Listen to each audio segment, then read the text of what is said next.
ایک آدمی کو معلوم ہے آدمی کا کاروبار سودی ہے،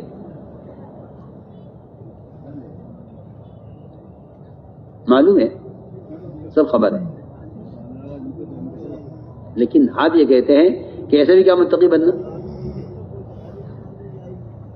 میرے دوستو عزیزو، ابوبکر صدیق رضی اللہ عنہ فرمایا کرتے تھے کہ اپنے غلاموں کی آمدنی کی تحقیق کیا کرو کہ کہاں سے کما کے لائے. اور ان کا اپنا غلام کہانت کی آمدنی رہ گئی تھی، کہانت کیا کرتے تھے، اس کی جو ہے کہانت کرنے کی مزدوری ملتی تھی. کہانت کا مطلب یہ ہے کہ نجومیوں سے خبریں سن کر آ کے بتانا، یہ کہانت کہلاتی ہے. وہ یہ کام کیا کرتا تھا، پھر ایمان لے آیا، اس کام سے توبہ کر لی، یہ گناہ چھوڑ دیا. پھر اس گناہ سے توبہ کرنے کے بعد اس کا گزر ہوا ان لوگوں کے پاس جن کے لیے کہانت کیا کرتا تھا، ان کے یہاں شادی ہو رہی تھی. انہوں نے کہا جو کھانا کھا لو ہمارے یہاں. وہاں کھانا کھایا اور ابو بکر صدیق وغیرہ کھانا لے کر آیا وہاں سے، شادی کا کھانا. ابو بکر بھوکے تھے، ایک لقمہ لیتے ہی سوال کیا کہ کہاں سے لائے ہو؟ فرمایا کہاں سے لائے ہو کھانا؟ اس نے کہا جی میں نے ایک گناہ سے توبہ تو کر لی ہے، مگر آج میرا وہاں سے گزر ہوا تھا تو میں وہاں سے آپ کے کھانے لایا ہوں. فرمایا ابو بکر رضی اللہ تعالیٰ نے کہ میں اس لقمے کو نکالوں گا اندر سے. وہ لقمہ چلا گیا معدے میں، وہ نکل کے نہ دیا. روایت میں ہے بار بار پانی پیتے تھے اور قے کرتے تھے، یہاں تک کہ وہ لقمہ قے کے ساتھ باہر آیا. اور فرمایا کہ اگر یہ میری جان لے کر بھی نکلتا میں اس لقمہ کو نکالتا، کیونکہ جو لقمہ حرام مال سے تیار ہو، خون کا جو قطرہ حرام مال سے تیار ہو، جہنم کی آگ اس کی زیادہ حقدار ہے. تو میں نے عرض کیا کہ غذا بنی اسرائیل کے بچڑے کی پوجا پر جمع ہونے کا سبب کیا ہوا؟ بنی اسرائیل ان کے بچڑے کی پوجا پر جمع ہونے کا سبب کیا ہوا؟ ایسا تو نہیں ہے کہ لوگ کہیں جی ہمیں تو ویسے گمراہ کر دیا گیا. نہیں، دیکھو میں افسوس سے بات کرتا ہوں کہ گمراہی کے آدمی خود کام کرتا ہے پھر گمراہ ہوتا ہے.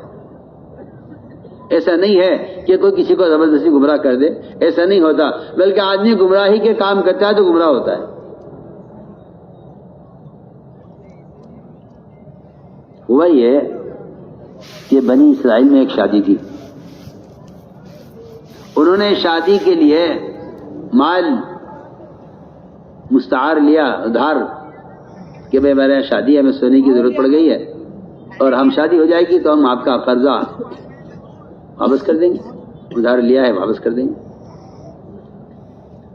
وہ انہوں نے خدا کے طور پر لیا، اور جب شادی ہو گئی تو ابھی یہ واپس نہیں ہوا تھا کہ اس درمیان میں فرعون غرق ہو گیا،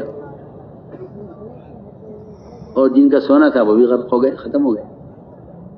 ان کا یہ سونا رہ گیا بنی اسرائیل کے پاس. سوچیے آپ، مال کہاں سے چلا؟ واپس کرنے والا مال تھا، مستعار لیا تھا، وہ مال رہ گیا بنی اسرائیل کے پاس، اور جن کا مال تھا وہ غرق ہو گئے، ختم ہو گئے. یہ مال انہوں نے لے لیا، اور لے کر انہوں نے سامری نے اس سونے کو جمع کیا، اس کا بچڑا بنایا، اور بچڑا بنا کر کہا ھذا الہکم و الہ موسیٰ، کہ لو یہ ہے معبود تمہارا بھی، تمہارا نبی موسیٰ کا بھی، اس کی پوجا کرو. بنی اسرائیل کی اکثریت اس بچڑے کی پوجا پر جمع ہو گئی. سب کیا ہوا؟ وہ قرض مال جو لیا تھا واپس کرنے کے لیے، اس نے یہ اثر دکھلایا. میں نے عرض کیا کہ یہ بہت غور کرنے کی بات ہے. آدمی چاہتا ہے کہ میری نماز میں کمال ہو، میرے ذکر میں کمال ہو، اور میری عبادات میں کمال ہو، اور میرے معاشرے میں کمال ہو، لوگ یہ شکایت بھی کرتے ہیں کہ جی گندے گندے وساوس آتے ہیں، برے کاموں کو دل چاہتا ہے، اس کے لیے کون سا عمل کروں؟ میں کہتا ہوں کہ سارے اعمال سے بڑھ کر سب سے بنیادی سبب وہ غذا کا پاکیزہ ہونا ہے، غذا کا پاکیزہ ہونا ہے۔ ایک محافظہ کا ملفوظ ہے کہ لقمہ سمندر ہے، خیالات اس کے موتی ہیں، آپ لقمہ کو معمولی مت سمجھیے۔ تو میرے دوستو عزیزو، میری تو ساری بات کا خلاصہ حال کے امر کا پورا کرنا ہے۔ جس طرح حال کا امر عبادات میں ہے، معاشرے میں ہے، ایسے ہی حال کا امر وہ اس دعوت اللہ کے اس محنت میں اور دعوت اس کے میدان میں بھی حال کا امر ہے۔ اگر حال کا امر آپ پورا کریں تو آپ کامیاب، اور اگر حال کے امر کو ضائع کر دیں تو آپ ناکام۔ میں مثال دیتا ہوں، صحابہ کرام کے اللہ کے راستے میں نکلنے کا جو امر ہے وہ حال کا امر ہے، اس کو ٹال نہیں سکتے۔ اس کو ٹالنے پر قرآن حدیث اللہ کی ناراضگی سے بھرے ہوئے ہیں۔ آج کل لوگ یہ سمجھتے ہیں کہ ایک مستحب کام ہے تبلیغ میں نکلنا، اور مستحب کام پر تو کوئی عذاب کی وعید نہیں ہونی چاہیے۔ یہ خیال بالکل غلط خیال ہے، یہ خیال غلط خیال ہے، یہ خیال بالکل بے بنیاد خیال ہے۔ اس لیے کہ اللہ کے راستے میں نکلنے کا اللہ کا امر ہے، اور وہ امر اس لیے ہے تاکہ دین دنیا میں قائم رہے۔ اقامت دین کے لیے نکلنے کا امر ہے۔ یہ خیال غلط خیال ہے کہ اگر قتال کا حکم آ گیا ہے اور قتال کا موقع آ گیا ہے اور دشمن مقابلے پر آ گیا ہے، اقدامی قتال کا موقع یا دفاعی قتال کا موقع ہے، تب تو نکلنا ضروری ہے، حال کا امر ہے۔ اور اگر ایسا کچھ نہیں ہے تو پھر حال کا امر اتنا ضروری نہیں ہے نکلنا۔ میں کہتا ہوں یہ خیال غلط ہے۔ حال کا امر آیا کہ نکلو۔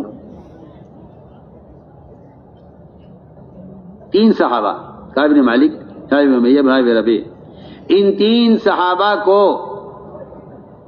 ان کا کہنا یہ تھا کہ ہمارے پاس سہولت بھی تھی، مال بھی تھا، سواری بھی تھی، بس کاہلی سستی، کل نکلیں گے، پرسوں نکلیں گے، اب تو جانا ہی ہے، چلے جائیں گے، ہاں آپ چلا جاؤں گا، ہاں آپ چلا جاؤں گا۔ جو مجھے آپ صاف طور پہ عرض کرتا ہوں آپ سے، جو اس وقت سب کا حال ہے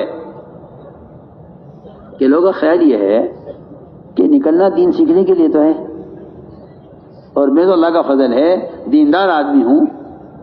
میں آپ سے پوچھتا ہوں کہ نعوذ باللہ ثم نعوذ باللہ، صحابہ کرام میں ایسی کیا کمی تھی دینی اعتبار سے جس میں ان کو جماعت میں نکالا جائے کہ میں نکل کے دین سیکھو؟ میں پوچھتا ہوں، سب سے پوچھتا ہوں، عوام یا علماء، کیا کمی تھی صحابہ میں کہ ان کو نکالا گیا؟ خروج صرف تعلیمی دین کے لیے نہیں ہے، خروج اقامت دین کے لیے ہے کہ دین قائم ہو دنیا میں۔ ان تینوں کا نکلنا ٹلتا رہا کہ میں تو آپ کو کہہ رہا ہوں کہ مجھے صرف حال کا امر سمجھانا ہے سب کو، وہ عبادت کا ہو، وہ آدم کے لیے شیطان کو سجدہ کرنے کا ہو، کچھ بھی حکم ہو۔ ان سارے احکام میں سے جس طرح عبادت کا قائم کرنا اللہ تعالیٰ کی طرف سے امر ہے، اس طرح دعوت اللہ بھی اللہ کا امر ہے۔ کعب بن مالک رضی اللہ تعالیٰ عنہ، ان کے دونوں ساتھی، یہ آج جائیں گے، کل جائیں گے، جائیں گے، کل جائیں گے، اس میں یہ امر ٹل گیا، وقت گزر گیا۔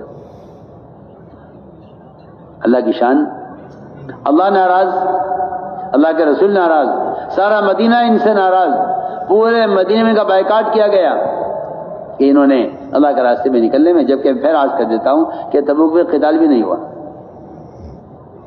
لیکن نکلنے کا حکم تھا۔ ایسی ناراضگی پورے مدینے کی کہ فرض کہتے ہیں کہ پورا مدینہ میرے لیے اجنبی ہو گیا، جیسا میں اس علاقے کا آدمی ہی نہیں ہوں، نہ کوئی مجھے سلام کرتا تھا، نہ کوئی میرے سلام کا جواب دیا کرتا تھا۔ آخر اتنا ہنگامہ کیوں ہوا؟ مجھے نہیں ملا سیرت میں کہ کسی صحابی سے کوئی ایسا گناہ ہو گیا ہو جس پر حد جاری ہوتی ہے، زنا کا یا شراب کا یا چوری کا، ہوا ہے صحابہ سے یہ گناہ ہوئے ہیں، اور اس لیے کیے گئے کہ تاکہ آپ صلی اللہ علیہ وسلم حدود قائم کر کے بتلائیں کہ حدیں کیسے قائم کی جاتی ہیں۔